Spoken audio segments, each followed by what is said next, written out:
Здравейте, аз съм доктор Марио Янакиев и искам да си поговорим за грипа. Най-добрата профилактика за грип това са ваксините. Ако сте ги пропуснали, природните продукти Intuitiva с Immunokits, Intuitiva с Immunoboost ще ви помогнат.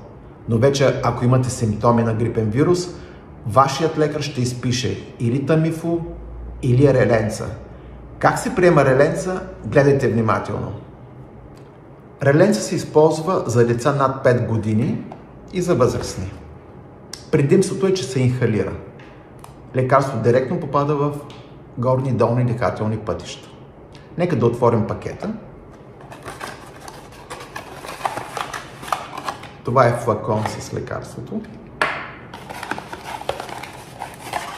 А това е устройството, с което ще инхалираме. Отваряме устройството. Издърпваме.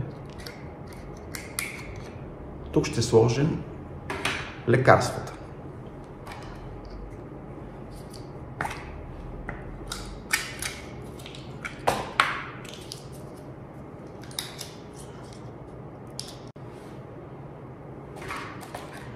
След това го поставяме в устройството.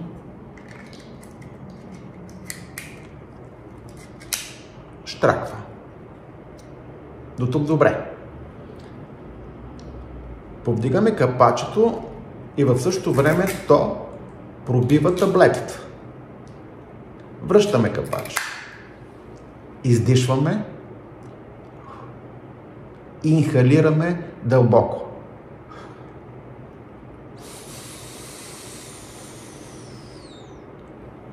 Това е.